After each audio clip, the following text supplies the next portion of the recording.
Job Hunting 101. Providing you with the tools you need in your job search. Job Hunting 101. Thank you for tuning in to our Job Hunting Series 101 on transitioning careers. My name is Kelly Peltier, and I'm the lead recruiter for the Tampa Bay Workforce Alliance. Today I have two guests with me, Kendra Rusbach from New Horizons and Baron Johnson from Dale Carnegie. I'm the Director of Admissions for New Horizons Computer Learning Center, and we are an IT training provider. We assist a lot of customers or job seekers that are looking to transition into new careers or have been laid off and looking to get back into the IT industry. So we offer a lot of training programs through Microsoft, CompTIA, and Cisco and other vendors. And our goal is to help students with identifying programs that would be beneficial to them, to getting into the IT industry, work with them on enrolling them in classes, working with them while they continue in their classes, and after they're done with their program, basically helping them with job placement and getting a job in the actual industry. And I am Baron Johnson. I am a business performance consultant with Dale Carnegie Training. We have offices in over 80 countries worldwide, specializing in sales skills, leadership development, communication skills, management, working with more than 400 of the Fortune 500 companies worldwide to develop their people to higher levels of performance. So we assist many organizations here locally in Tampa Bay at our office with that transition issue as well. Great, thank you. Well, as I mentioned today, we are talking about job seekers transitioning careers. Career transition can be a very emotional time. What would you say to those people who are in transition right now about the emotional aspect of it? Well, I would definitely say that it's normal to feel anxious or to feel scared if they're looking at changing careers or transitioning into a new career. Any type of change, whether it's positive or negative, is going to be stressful in and of itself. But with doing research and preparation and looking at everything that they need to look at to change careers, I think that will help reduce stress and anxiety. And certainly gaining the expertise of people that are in the industry, having a support system around them while they're looking at changing careers, I think is going to be essential to getting through that anxiety and that stress level. Right. Absolutely, I agree with Kendra. Also, I work with a number of groups, including Workforce Alliance and working at Pinellas. What I've found to be effective for them is to keep busy. To sit around at home drinking coffee, looking out the window is a great stress creator as the time goes by and the bills come due. So one key factor is we hardly want to leave out the importance of creating a plan. And your plan for the week and for the day might not go as planned, but it does eliminate two key factors: indecision and a lot of worry. And it's also always good to let people know, and we'll get into that I'm sure, what you're looking for, because so often word of mouth is the key deciding factor in getting that position or even just getting the interview. So basically plan your day, schedule your days out, whether it be getting up at 8 o'clock or 6 o'clock or whenever you normally would get up for work, and plan your day accordingly as if you were working. Looking for work is a full-time job. Good. And for those that are already working and they may look at the fact that they want to change careers, that's always a lot easier to do it when you are working because you eliminate the fact that you don't have to look for a job. You have the income coming in. So I think it's a little bit easier for someone that is working. They can take the actual time to do the research, plan out their weeks as far as what they're going to do each week to gain a little bit more research, a little bit more information, or talk with people about the new career that they want to get into. But as Baron said, for those that are unemployed, you have to structure your days because you're going from a completely scheduled workday to being completely unemployed, and there's that non-structure there. So I think organizing the job search, organizing your research too, as far as who do you need to talk to in the industry, who do you need to reach out to, what you need to do to revamp your resume, cover letter, LinkedIn profile, those are all things that have to be worked on. Not necessarily all at once, but it takes time to do all those different steps to effectively research the industry. Because the thing that you don't want to do is get into an occupation or a new career that you end up not really enjoying at all. Right. You know, you want to use your money and use your time wisely and pick a career that's going to match your interests, match your values, and a career that you're going to be able to use your transferable skills. You know, we all have natural strength and natural skill sets. So we need to look at those, review what those are, and use them as we're looking at, or as you're looking at changing careers. Okay, great. My next question is, how would a job seeker benefit for performing some self-assessments and skills? we work with a number of personnel at MacDill who are career military, and they have that same challenge at times. Very well educated, very able to handle a lot of different situations. They've traveled the globe. They are well adapted to different climates, cultures, scenarios. The challenge there is how to translate their skill set. For them to explain it, it's a foreign language. It's very technical and jargonistic. The idea is to be able to convert what you know how to do into, first, civilian speak.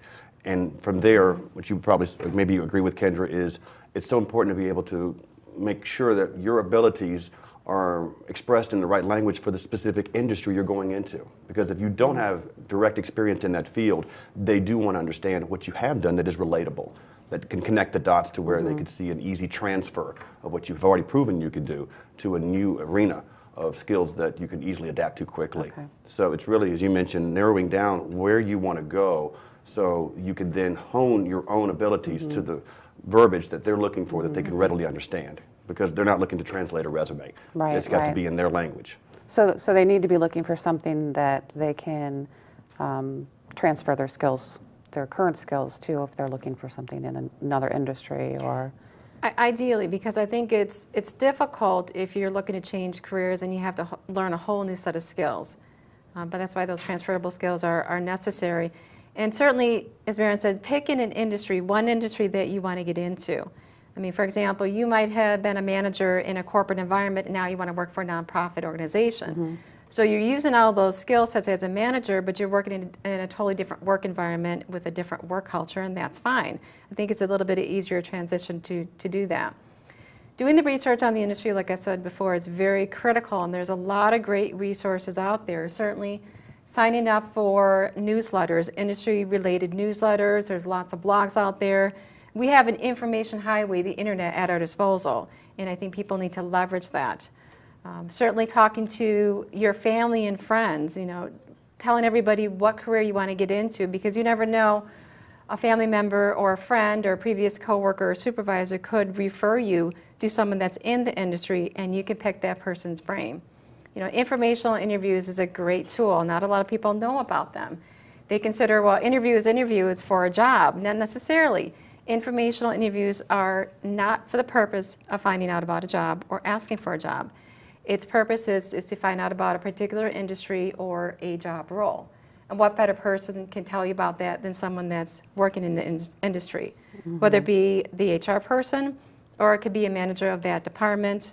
As long as you can get your foot in the door, you'd be surprised how many people would be interested in being asked about their expertise. People actually take that as a compliment. $10 lunch can get you $100 of information. Absolutely. Offer lunch or offer to go out for a cup of coffee, and people will give you the time of day. I think it's very, very important to ask for those informational interviews. People don't know how to do it. I mean, I've worked with a lot of job seekers and talked to them about informational interviews, especially those that are changing careers, and I actually give them a script. What do you say when you call up an employer on the phone? How do you ask for that informational interview? And those scripts are important, and then once you get the hang of it, then you know what to say. You know how to introduce yourself. You know what you want to say, what kind of questions you want to ask, whether it be an on the phone informational interview or in-person informational interview. Also, another great resource for doing research on industries or job roles within industries is ONET, which is an occupational dictionary online, and I believe the website is onetonline.org. But that literally will give you information about any occupation. You type in manager, you type in help desk, systems analyst, accountant, and that will pull up all the information about that particular job. You'll find out about the knowledge, skills, and abilities that are needed for that job. You'll find out about the work values and work interests that someone would have in that particular position. Find out what education is needed, what type of training you need to get into that industry. Because as a career changer, you might need to look at the fact that you're going to have to go into some type of training or get some type of certifications to get that particular skill set to be able to break into that industry. So there are a lot of resources out there. ONET is one of them. But it's a great tool, and I recommend all of my job seekers that I've worked with to use that, not only for career research, but also in revamping resumes. As a career changer, you have to revamp your resume. If you were in accounting and want to switch to a different industry, you can't have a chronological resume because the employer is not going to understand why are you changing careers. Right. You know, so revamping that resume is going to be an important piece of those that are looking for a different career. I had a young man call me, and he's looking to get into television. So we met, had a burrito. I said, make sure you bring your resume. He brought it. And I chuckled, and he goes, what's wrong with it? I said, it's very well written. And he goes, yeah, my brother helped me. I said, was he in television? No. I said, what are you trying to convey? He says, well, that I'm professional. I said, let's go for relatable rather than just professional. So we rewrote it. It took 10 minutes, wasn't long. He was surprised at how much we cut out. He had experience at Wendy's or McDonald's. He said, why would that relate? I said, well, they're not so concerned about knowing how to make food, but they are concerned about how well you handle pressure. How well can you meet deadlines? How quickly can you learn new skills? How do you adjust with stressful situations? Because that's very relatable to news. A couple of other areas where works at Walmart. What's it like during the holiday season? Very difficult. Right? Why? Because long lines of irate customers, long hours. Very relatable to television. Happy that he called me and said, I got the interview. Great. And they had comments about his resume because you wanted to connect with their needs rather than just your own experience. Good Right. point. Right. And with a functional resume or hybrid resume is the buzz term that's out there, that's a good resume format to use for career changes because it allows you to emphasize those transferable skills, also soft skills. Soft skills are very important as you're looking at changing careers because you may have those very relatable soft skills that fit right into that industry. So it's important to identify those soft skills, the transferable skills, but also highlight the work history that you have because bottom line, employers still want to see what you've done. So as far as revamping resumes, hybrid resumes are typically the formats you want to use versus chronological or strictly functional. And as I understand it, the purpose of a resume is to get a phone call. Right. The purpose of a phone call is to get a meeting. Right. You want to get face to face with that employer. And so we let them know that I work with a lot of HR personnel as portals for training and development of people. When they call you and you're able to just be yourself so that they know you are the person that's on paper. It's an old saying, no one looks more perfect than their resume. The idea here is if you do get the interview, you're already likely qualified for the job. They Right. wouldn't waste their time otherwise. They just want to see two things. Are you really who you say you are? And would you connect and relate to their culture of people? Can they see you as a team member, spending 8 or 9 or 10 hours a day with you 5 days a week? Does the personality fit the rest of the group that they would be working with? Exactly. Will it gel? Right. You've got the abilities. Now the soft skills come into play most heavily there probably. Okay, very good.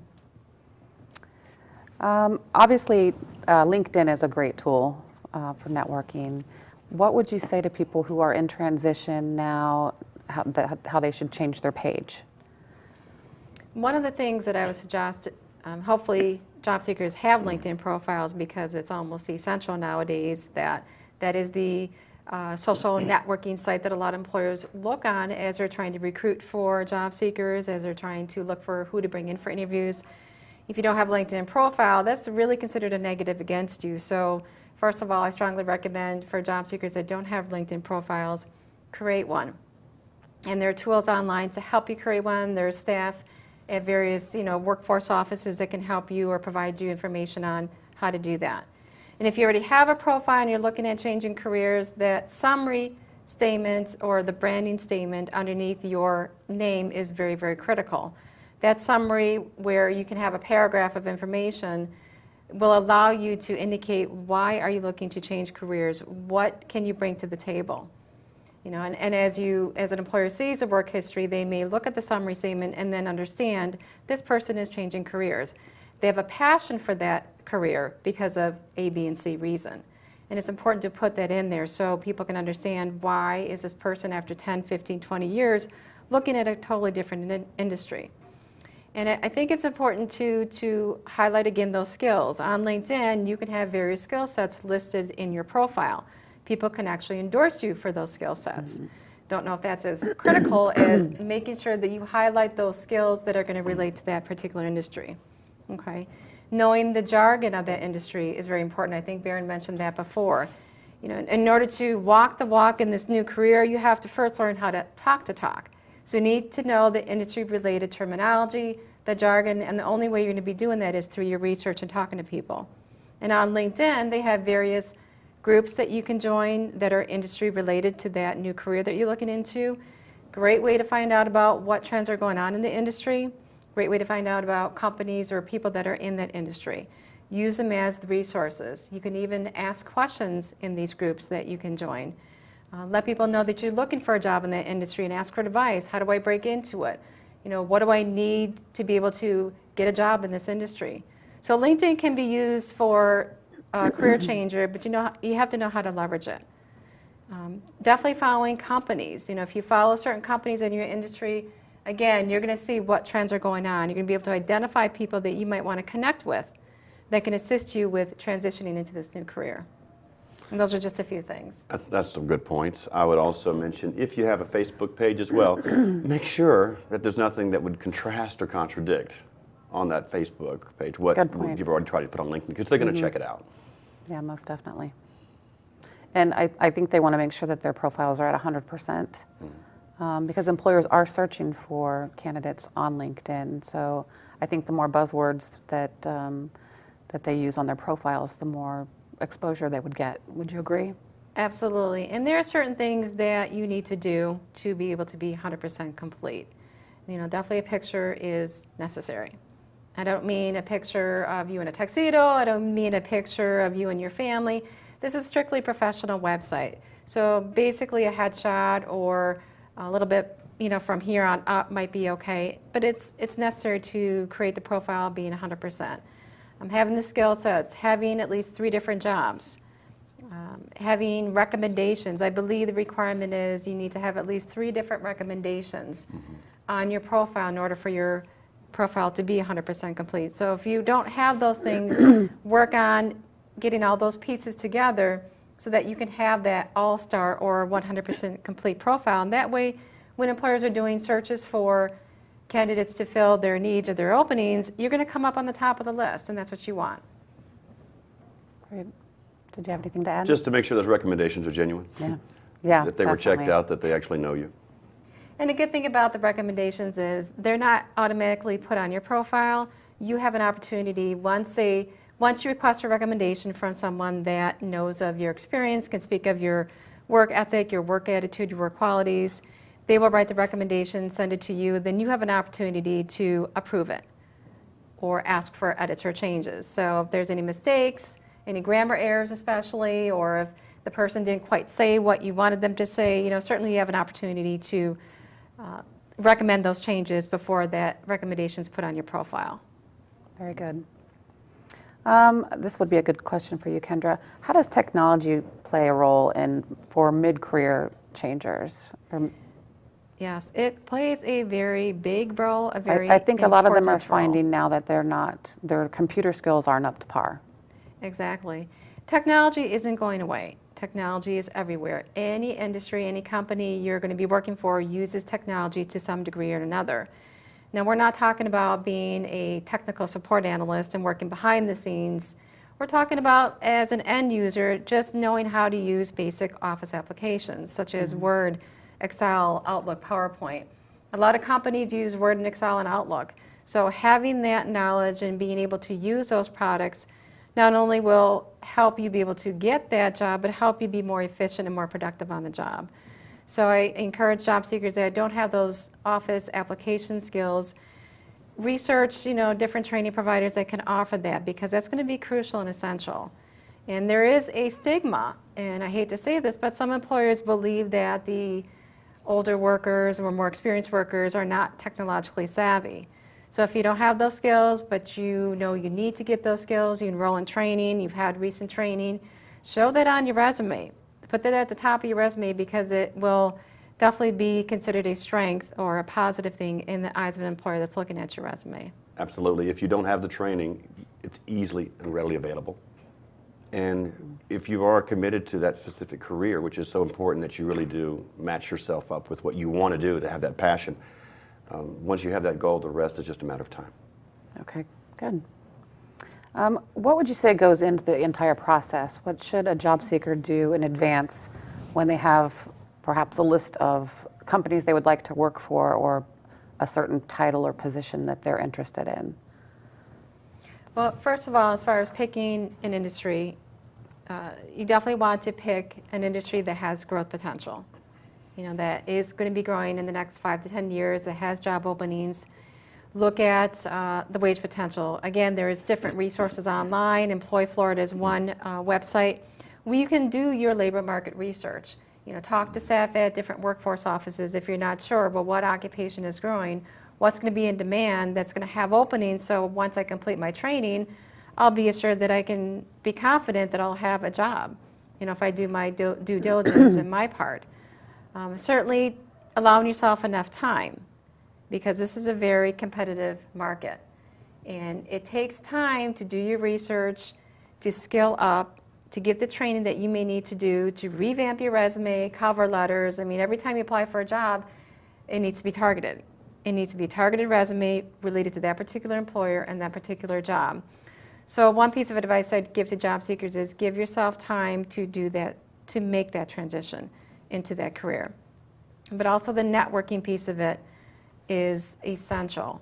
Talking to people in the industry, finding out about that environment, finding out about the work culture. You may enjoy the job, but if your values don't match those that are going to be involved in that work culture, that might be a difficult thing for people to adjust to. So I think just finding out about, not only about the nature of the job each and every day, but also finding out about the work culture, wage potential, you know, some of the challenges that are involved in that particular job or industry, what are some of the positive things. Finding out what type of training you might need to stay on top of that particular job or industry. Especially with IT, that's where I come from, technology is always changing. You always have to be learning. You always have to be willing to be actually a lifelong learner. So if you're not a lifelong learner, if you're not interested in always learning and growing and learning the new technology, that might not be the right industry for you. So doing the research, talking to people in the industry, scheduling informational interviews, that all takes time. And if you're working, that can be a challenge as far as finding the time to do all those different things. But if you pick 2 or 3 things that you can do each week, chip away at your list of what you need to do, I think it'll be more manageable and less stressful as you're doing that. That is a discipline, especially if you're working already and you're thinking, well, I do want to transition. It's so easy to put it off and put it off while you already have a job. Because what's really the factor here is what you do after 5 p.m. when you finish your regular job. That extra little bit every week you talked about nibbling on. It's a real commitment to prepare for that, because I've seen some who wait until their industry shrinks and then they get downsized. Right. Now they've got maybe 60 days of severance pay at best, and they're really concerned about the holidays and what are they going to do, because it's not the best time to look for work. Right. I've seen some as well get creative. Some internships are paid. I just helped another young man only because I knew some people. And so he's got a year internship at a utility in the field that he wants to transition into. It's making more than he was making, and it's also working with him so he can go to class at the same time, and it's worked out very well. So there are a lot of internships that pay some $10, $15 an hour. It may not be full-time, but it certainly can lessen the weight, because when you're worried about how you're going to make your monthly bills, your brain turns to concrete. It's very hard to think creatively sometimes. Right, right. Right, and this kind of goes back to the self-assessment piece, and I think that, you know, it's very difficult to judge ourselves or look at ourselves objectively. I mean, we know inherently what our natural strengths and abilities are. I think it's very helpful, though, you know, when you can talk to family and friends that you trust on, you know, what do you think I do well at? You know, what do you think my strengths and skills are? Because I think it can be a real eye-opener. And it's important to do that as part of your self-assessment.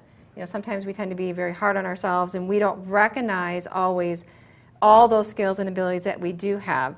So getting that feedback from family and friends can be part of that introspection or self-assessment process as you're looking at changing careers. And a great investment is a book that I was recommended to read. It's called StrengthsFinders 2.0. In it, they interviewed 1 million managers to determine what are the key strengths. They came up with 39. This was the Gallup organization. And then you go online and take an assessment. It's about 40 minutes. I was amazed at what came back. And what's really, I think, interesting is that when you get your top 5 strengths, it really does hit home, and it is very revealing, but that they can also be adapted to almost any industry. But when you know what your strengths are, you know what to push, because they're only going to hire you for your strengths. Right, right. So we might as well go with the strong punch. Exactly. It helps you be more confident as you're approaching this new industry, knowing what you do have to offer. Not everybody has all the skills and abilities that employers are looking for. So one piece of doing your research is, if you're looking at a particular job or role, look at the job descriptions that are out there. Look at what employers are asking for. What are the required skills that they're listing? What are the preferred skills? What type of training or education is required? That's going to be an eye-opener right there in and of itself. So just spot checking different jobs on various job boards is a very important piece of that research too. You're hearing it, or you're seeing it directly from the employer, what they're asking for. And when you tell them what your strengths are, nobody wants to hear a long list of virtues that they can rattle off about themselves. I'm reliable, I'm honest, I'm hardworking. They've heard that all before.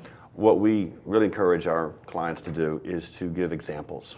So when asked, how would you handle this situation, or why do you think you're capable, actually give them a 1.5, maybe 2-minute account of where you did something similar in a different field that resolved that issue or was able to solve the problem, where they can then relate to what you've already done to what they would ask of you to do if you were on the team. So rather than just tell them necessarily why you think you're capable, give them a short narrative of how you've already demonstrated that strength. And we all have an encyclopedia of those. Any final tips that you guys would like to share with our viewers? Well, we have a website, tampabay.dalecarnegie.com, D-A-L-E, Carnegie, C-A-R-N-E-G-I-E, where we list a lot of our programs, and you can also sign up for Best Tips. It's a free email once a week on some best professional practices that are useful for anyone in transition. And I would definitely recommend job seekers to use Employ Florida Marketplace. That is the state portal system where job seekers can register on there, basically put your information related to your resume and look for jobs. There's also different tabs or links where you can review labor market research and statistics, review information about various occupations that are demanded in the state. And as I mentioned before, using ONET, which is that Occupational Dictionary Online, onetonline.org. Very good resource. Definitely recommend that to job seekers. And because my background is in workforce development, I do have a passion. I found my career in assisting individuals in their employment and training goals. If anybody has any questions about our center, or just general questions and about career exploration or transitioning, certainly they can contact me at my phone number 813-387-3514. My email address is kendra.rossblock@nhtampabay.com. Well, that's all the time we have left today. Thank you for tuning in to the Job Hunting Series 101, Transitioning Careers. I'd like to thank you, Kendra and Baron, for being a part of our show today. Thank you. You're very welcome. And we hope that the viewers found this information useful.